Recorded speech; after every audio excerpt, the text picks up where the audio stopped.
নমস্কার, শুরু করছি বাংলা বাজারে মতামত। আমি অনিকেত চট্টোপাধ্যায়। আজকের বিষয় সেদিন রাতে কি হয়েছিল।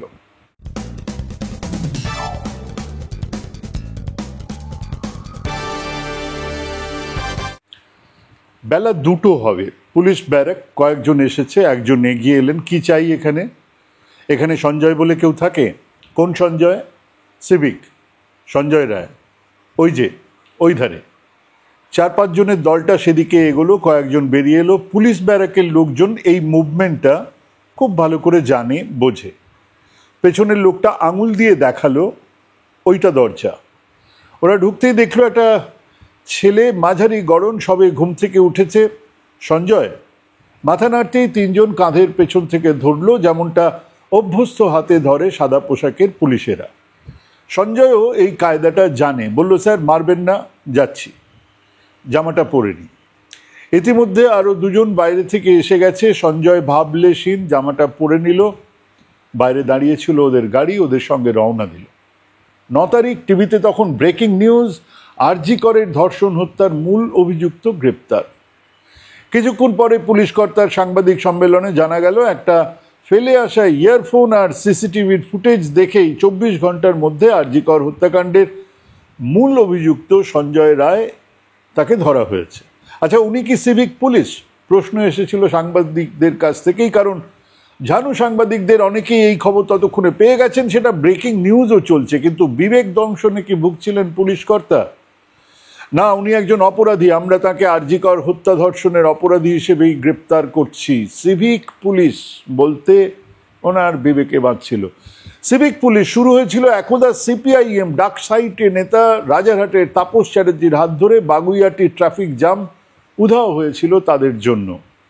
এই সিভিক পুলিশের বাড়ন্ত কিন্তু এই তৃণমূল জামানায় বহু ক্ষেত্রে এরা শাসক দলের ভরসা। গ্রামে গঞ্জে, বস্তি বা ট্রাফিক পোস্টে এই সিভিকই তো এই সিভিক সঞ্জয় রায় কিন্তু সিভিক আর আর্ম পুলিশের কয়েকটা ফারাক, সেগুলোকে ঘুচিয়ে দিতে পেরেছিল অনেক দিন আগেই।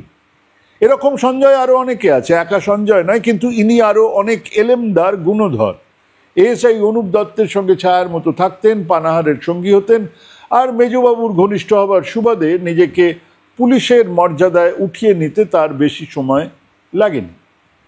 6 তারিখেই এই অনুপ দত্তের সঙ্গেই এই সঞ্জয় গিয়েছিল সালুয়া, পশ্চিম মেদিনীপুরের সালুয়া।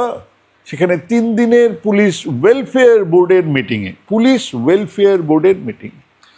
রাতের বৈঠকে বলেছিল, পারেন বটে আপনারা, কি সব হ্যাজ দিচ্ছিলেন মাইরি। পুলিশ আর পাবলিক বন্ধু, সাদা সাদা কালা কালা, হ্যাঁ হ্যাঁ করে সবাই হেসেছিল। মাথায় মদের গ্লাস রেখে জামাল কুতু হয়েছিল, হবে হয়তো, কিন্তু যখন হয়েছিল তখন সঞ্জয় ছিল না, ভিডিও কলে ব্যস্ত ছিল। ওই 3 দিনেই বহু রাত পর্যন্ত মোবাইল ভর্তি নীল ছবি ছিল বলেই ওই 3 দিনের ওরকম বোরিং বৈঠক, ওয়েলফেয়ারের মিটিং, সেসবের হ্যাজ শুনেও কাটিয়ে দিয়েছিল সঞ্জয়। 8 তারিখে ফিরেছিল কলকাতা। সেদিনও রাত ছিল গুমুট। এসে ওই ব্যারাকেই ব্যাগটা ছুঁড়ে ফেলে সোজা সোনাগাছি। 3 দিনের ক্লান্তি ঘোচাতে শরীর দরকার, কিন্তু গিয়েই খিচায়নি। পছন্দের জনের দেরি হচ্ছিল, তাই নিয়ে কথা কাটাকাটি। শালা জানো আমি কে, তুলে দেবো। কিন্তু যে শালাকে বলছে সেও থানায় প্রতিদিন নিয়ম করে সেলামি দিয়ে আসে, রক্ষা কবচ তারও তো আছে। খানিক কথাকাটি হবার পরে হাতাহাতি, ধাক্কাধাক্কি। শালা সিভিক বলে পুলিশ, অমন পুলিশ আমি আমার এইখানে গুজে রাখি। সোনাগাছি মাসির ভাষায় এরপরে আরও অনেক বিশেষণ ছিল, আমি তার বর্ণনাতে যাচ্ছি না। আমাদের গল্পের ভিলেন ততক্ষণে রাস্তায়। ধাক্কা চলেগা, চড় থাপ্পড় চলেগা, কিন্তু সিভিক। মাথায়, শিরায়, ধমনী কষে কষে সে পুলিশ, তাকে সিভিক বলল। মেজবাবুও বলে না। বাপ্পার ভাইটার আজ অপারেশন না, চমকে ধমকে আর খানিকটা লগা মেরে অপারেশনের ডেটটা পাওয়া গেছে। যাই দেখে আসি অপারেশনটা শুরু হলো কিনা। সঞ্জয় চলল আরজি করের দিকে। আর একদিন এসে দেখে নেবো মাসি, আমার নাম সঞ্জয়, বিড়বিড় করছিল সে। সালা ডিপার্টমেন্টটাই ভুলে মেরেছি। ওটা হার্ট ছিল। কি হয়েছিল বাপ্পার ভাইয়ের? 3-4টে ওটির দরজার সামনে ঘোরাফেরা করে শেষমেশ ট্রমা কেয়ারে বাপ্পা দাঁড়িয়ে, কি হয়ে গেছে, না আজ হবে না, কি একটা নেই, সে তো শালা ভালো, একদিন জিন্দেগি বেড়ে গেল, আজই হয়তো টেবিলেই পটকে যেত। হ্যাঁ করে হেসে আবার বাইরে, একটু মদ দরকার, এখনো কানের পাশটা দপদপ করছে, শালা সিভিক। মদ দরকার মানে মদ হাজির, নিট মেরে দিল 3 নাকি 4 নাকি 5, মনে নেই স্যার, 5ও হতে পারে, পরে পুলিশকে বলেছিল। এরপরে আবার বাইক, আবার মেয়ে ছেলে চাই, এবারে চেতলা, সঙ্গে বন্ধু সৌরভ। সৌরভ ঢুকে গেল, কিন্তু সঞ্জয় না। বাইকে বসেই পুরনো বান্ধবীকে ফোন, কিরে কি করছিস, কতক্ষণ, কললিস বলছে 1.5 ঘন্টা। মেয়েটার সঙ্গে পরিচয় ওই আরজি কর হাসপাতালেই, সাহায্য করেছিল, তারপর থেকে পরিচয়, ঘনিষ্ঠ হওয়া, সম্পর্কে না জড়িয়েও শরীরের দেওয়া নেওয়া ইত্যাদি, এরকম কিছু একটা বোঝাতে চেয়েছিল, যা এখনকার বাংলা ছবির পরিচালকদের খুব প্রিয় বিষয়। কিন্তু এবারে কথায় তো আর হবে না, ভিডিও অন কর। ফোন কেটে দিল ওপার থেকে, চেনালি নয়, ভিডিও, আবার আবার ফোন কাটা, কানের পাশটা রগের ওপরে হাতুড়ির ঘা মারছে, নেশা নেমে যাচ্ছে, কিরে ভিডিও অন করবি, না হলে কি বলার আগেই ফোন কেটে গেল, ফোন বন্ধ। সৌরভ বেরিয়ে এসেছে, আবার বাইক চললো, কোথায়, আরজি কর। এত রাতে, রাত কিবে, তোর ফুর্তি শেষ, আমার ফুর্তি শুরু। আরজি করে ফুর্তি, হা হা করে হাসলো সঞ্জয়, আর কি বলল শোনা গেল না, অন্তত সৌরভ শুনতে পাইনি। কেবল কাছে এসেই নেমে গেছে সৌরভ, আপনারা খাওয়া দাওয়া করলেন? তারপর অন্য দিকের গল্প। তারপর ডিউটি রুমের দিকে গেলাম, আর ও তিলোত্তমা, সে তো বই নিয়ে বসলো, ল্যাপটপ খোলা ছিল, অনেকগুলো উইন্ডো, একটাতে অলিম্পিক্সের বোধহয় জ্যাভলিন থ্রো। তারপর আমরা চলে এলাম, দরজা দিল না, না, অন্য একজন বলল দরজা দেওয়া হয় না, দেওয়া যায়, কে চাবি খুলেছিল আমি জানি না স্যার, বাকি 3 জনও ঘাড় নাড়ল। আপনারা চলে এলেন, আর যাননি? না স্যার। 4 ডাক্তারের সঙ্গে পুলিশ কর্তার কথোপকথন, যে কথা এই 4 জনকে তারপর থেকে বহুবার বলতে হয়েছে একসঙ্গে, আলাদা আলাদা করে, কিন্তু প্রতিবারে তা ছিল এক, হুবহু এক। ঠিক তখন সঞ্জয় ঘুরছে এই বিল্ডিং ওই বিল্ডিং, না আমরা কেউ জানি না কেন। এর আগেও কি কখনো কোথাও কোনো ঘরে একলা কাউকে পেয়ে গিয়েছিল, সে বাধা দিয়েছিল, কিন্তু তারপরে আর টু শব্দ করনি? এরকম হতে পারে, করেছিস না, কিন্তু ও ঘুরছিল খানিকটা নকটার্নাল জানোয়ারের মতো শিকারের খোঁজে।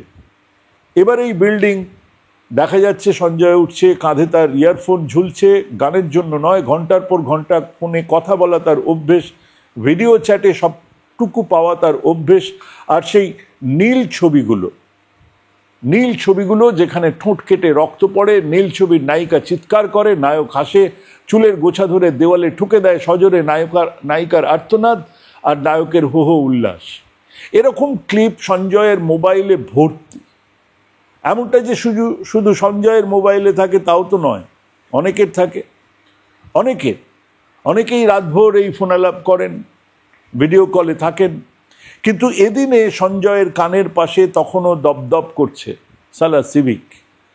3 তলা দিয়ে হেঁটে গেল, কিভাবে গেল, একটা হাসপাতালে ওই রাতে কিভাবে গেল আপনিও জান না, কে দেখার আছে, কতজনকে দেখবে, 700 বেডে 1500-1600 পেশেন্ট পিছু একজন দেখার লোক হলে আরো 1600, কে কাকে দেখে? আর যদিও বা দেখে, তাহলে সঞ্জয়কে আটকাবে কে? শালা পেশেন্ট পার্টি এসে মেরে বদন বিগড়ে দেওয়ার আগে হাত তুলে দাঁড়িয়েছিল কোন মাকালাল? সে তো সঞ্জয়। ডাক্তারও জানে, নার্সও জানে, তারকাটা সঞ্জয়, এরকম নাম তার ছিল না। কিন্তু সঞ্জয় মদ খায়, মেয়েদের টিটকিরি করে, আয়া থেকে নার্স সবাই জানে। তারপর একটা ঘর খুলে ঢুকে গেল সে, খানিক অন্ধকার, নাকি আলো ছিল, কানের নিচে রগটাতে ব্যথা হলে কেমন যেন ধোঁয়া ধোঁয়া লাগে। সালা বিপিতে কি রামপাঞ্চ করেছিল? মিনিট 30 পরে বেরিয়ে এসেছে সে, একইভাবে নেমেছে। ওসব 4-5-6 তার পা টলে না, কেবল সে খেয়াল করেনি তার ঘাড়ে ঝুলছিল ইয়ারফোনটা, সেটা আর নেই।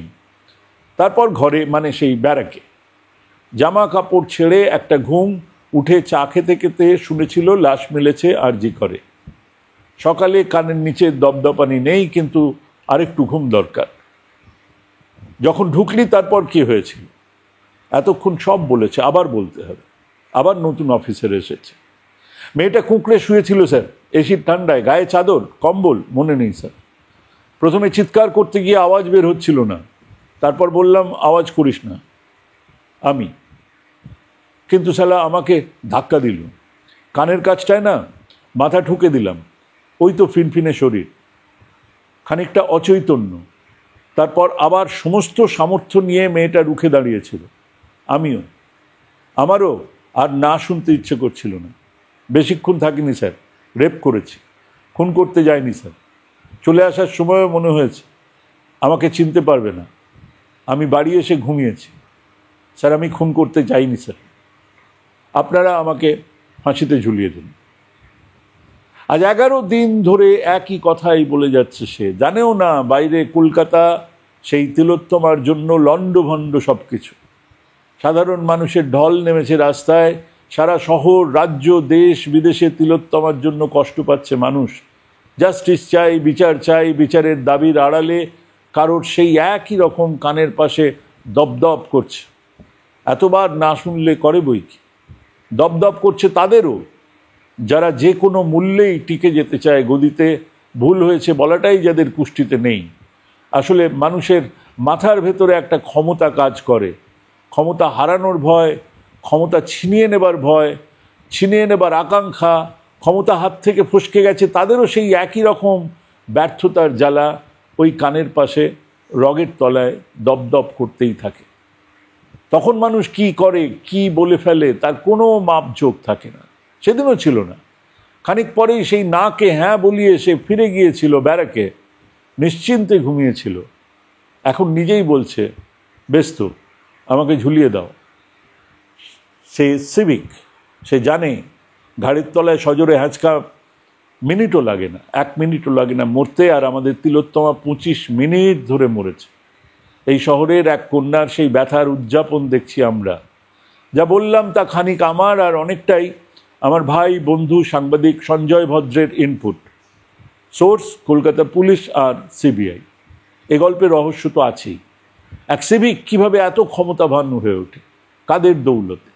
কারা এই সিভিকদের নিজেদের আড়াল করার জন্য পোষে? তারা কারা? কোন লক্ষ কোটি, কত লক্ষ কোটি টাকার হিস্সা আর ভাগাভাগি চলে এই ঘুঘুর বাসায়? সেই হিস্সার কিস্সা আজকের নাকি বহু পুরনো? সরকারের ভূমিকা কি? এসব তো কালো পর্দার আড়ালে। অন্যদিকে আপাতত এমন প্রশ্ন নিয়ে বা এমন ধারণা নিয়ে লড়াই চলছে যা আজ নয় কাল তো বের হবেই। ফরেন্সিক টেস্টের রেজাল্ট, ডিএনএ টেস্টের রেজাল্ট এসব বলে দেবে। কিংবা তখন আরও নতুন কনস্পিরেসি স্টোরি আসবে, সেসবও ভুয়ো, সেসবও বদলে দেওয়া হয়েছে ইত্যাদি বলে। কিন্তু এই আসল প্রশ্ন আর রহস্য চাপা পড়ে যাবে। যাবে কি? আমাদের পবিত্র ক্রোধে তাহলে পুড়লটা কি? তিলোত্তমার শরীর, কেবল তিলোত্তমার শরীর। আজ এই পর্যন্তই, এখানেই শেষ করছি। নমস্কার।